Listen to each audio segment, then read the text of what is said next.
제36편 여호와의 종 다윗의 시 인도자를 따라 부르는 노래. 악인의 죄가 그의 마음속으로 이르기를 그의 눈에는 하나님을 두려워하는 빛이 없다 하니 그가 스스로 자랑하기를 자기의 죄악은 드러나지 아니하고 미워함을 받지도 아니하리라 하미로다. 그의 입에서 나오는 말은 죄악과 속임이라 그는 지혜와 선행을 그쳤도다. 그는 그의 침상에서 죄악을 꾀하며 스스로 악한 길에 서고 악을 거절하지 아니하는도다. 여호와여, 주의 인자하심이 하늘에 있고 주의 진실하심이 공중에 사무쳤으며 주의 의의는 하나님의 산들과 같고 주의 심판은 큰 바다와 같으니이다. 여호와여, 주는 사람과 짐승을 구하여 주시나이다. 하나님이여, 주의 인자하심이 어찌 그리 보배로우신지요. 사람들이 주의 날개 그늘 아래 피하나이다. 그들이 주의 집에 있는 살진 것으로 풍족할 것이라 주께서 주의 복락의 강물을 마시게 하시리이다. 진실로 생명의 원천이 주께 있사오니 주의 빛 안에서 우리가 빛을 보리이다. 주를 아는 자들에게 주의 인자하심을 계속 베푸시며 마음이 정직한 자에게 주의 공의를 베푸소서.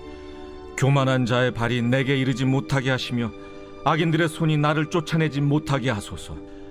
악을 행하는 자들이 거기서 넘어졌으니 엎드러지고 다시 일어날 수 없으리이다.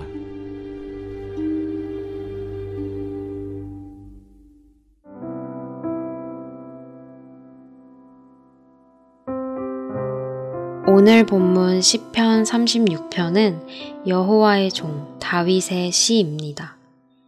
이스라엘의 왕이었던 다윗이 정치적 지도자를 넘어 여호와의 종의 입장에서, 곧 하나님의 백성을 이끄는 영적 지도자의 입장에서 이스라엘 백성들을 가르치기 위해 쓰여진 시입니다. 다윗은 이스라엘 백성들이 무엇을 깨닫기를 원했을까요? 오늘 본문에서는 악인과 의인을 대조하여 드러내고 있습니다. 그럼 악인과 의인이 구별되는 기준은 무엇일까요? 성경에서는 도덕적인 개념을 기준으로 의인과 악인을 구별하지 않습니다. 이것이 오늘 본문에서도 잘 나타나고 있듯이 바로 하나님을 대하는 태도에 따라 악인과 의인으로 나뉘어지는 것입니다.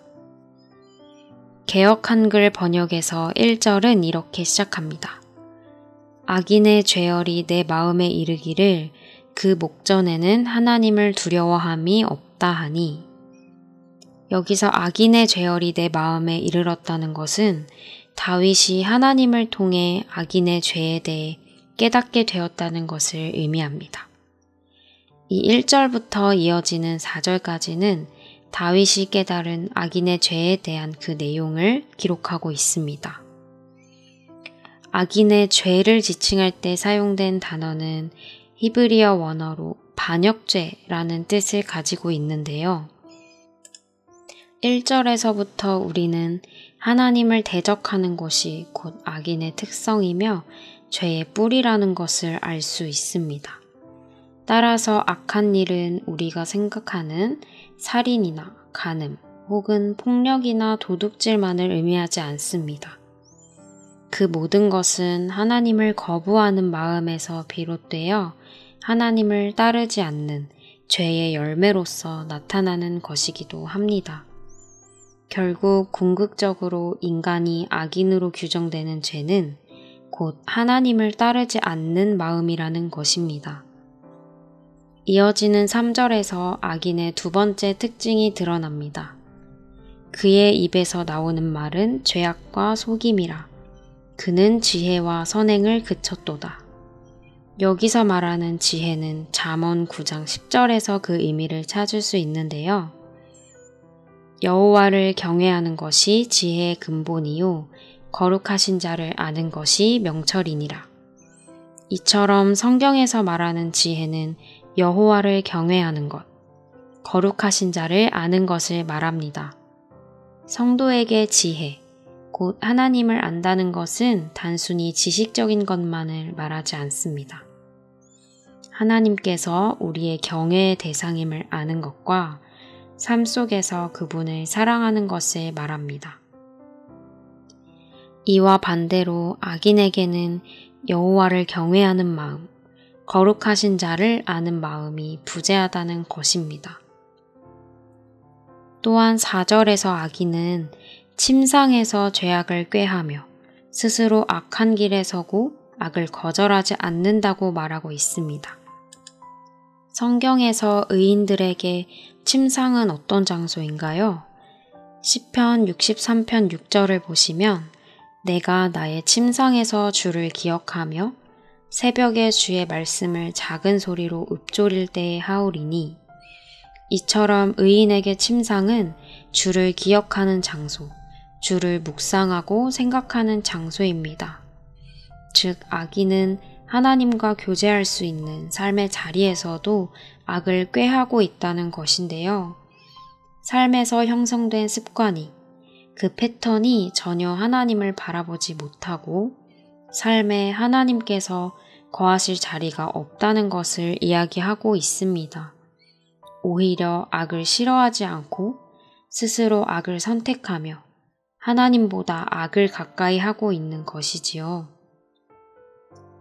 이어지는 5절부터는 하나님의 은혜를 경험한 의인의 고백이 담겨 있습니다.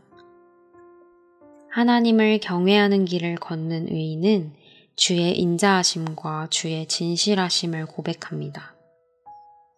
이는 하나님의 변하지 않는 사랑과 자비, 하나님께서 택하신 자들에게 베푸신 구원을 찬양하는 것이지요. 이처럼 하나님의 은혜를 경험하고 하나님과 동행하는 삶은 우리에게 임한 구원을 노래하는 삶이 됩니다. 또한 의인은 삶에서 누리는 모든 것들이 하나님으로부터 온 것임을 고백하는 모습을 보입니다.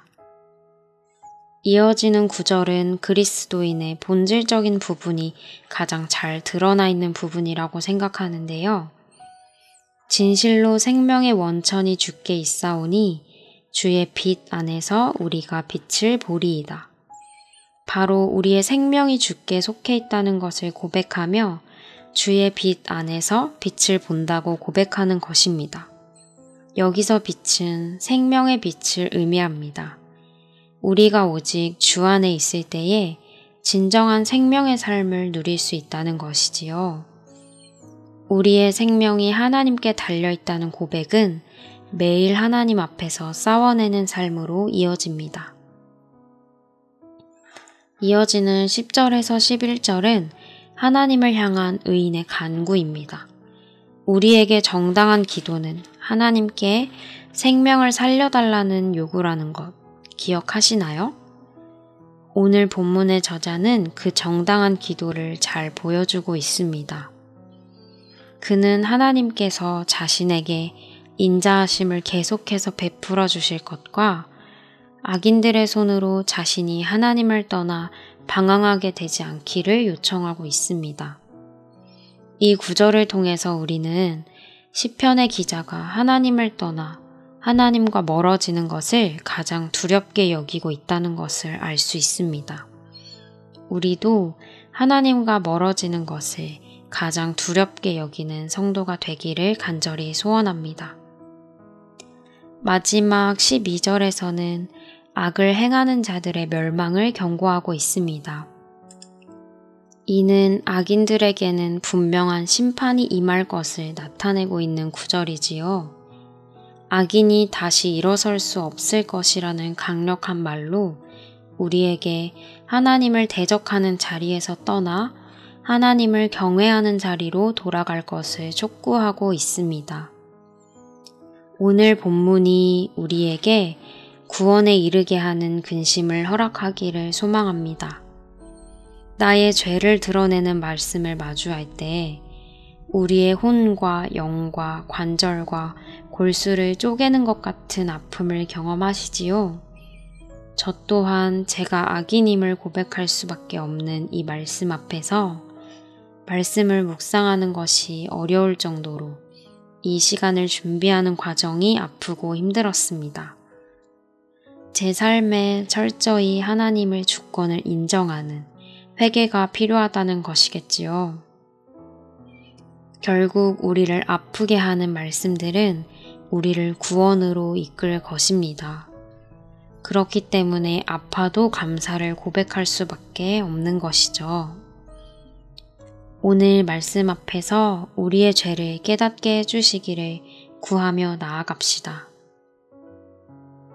본문의 시편 기자처럼 의인의 자리에서 하나님과의 교제를 누리며 살아가는 사람은 다시는 악인의 자리로 돌아가려고 하지 않습니다. 그 삶이 너무나 괴롭기 때문입니다. 오히려 하나님과 멀어지지 않기를 소원하는 마음을 붙들고 살아가지요. 그러나 악인은 그 자리에서 눈이 어두워져 악을 거절하지도 않고 하나님께 자신을 살려달라고 요청하지도 않습니다. 여러분, 우리 모두가 하나님을 아는 자들로 살아가기를 소원합니다. 그래서 주의 빛 안에서 진짜 생명의 삶을 누리게 되기를 간절히 소망합니다. 오늘 하루도 하나님의 얼굴을 구하는 하루가 되시기를 축복합니다. 기도하겠습니다. 하나님, 오늘도 우리의 생명을 위한 말씀을 허락해 주셔서 감사합니다. 주어진 말씀을 묵상할수록 그릇된 길로 가는 자들에게도 여전히 계속해서 생명을 살리시고 포기하지 않으시려는 하나님의 그 마음을 부정할 수 없습니다. 신실하신 하나님께서 우리를 끝까지 붙드시고 인도하시는 것처럼 우리도 하나님을 반역하는 삶의 자리에서 돌이켜 하나님을 바라보는 자리가 될 수 있도록 몸부림치고 반응하는 우리가 되기를 소망합니다. 그러나 우리의 실력이 턱없이 부족하다는 것을 아시지요?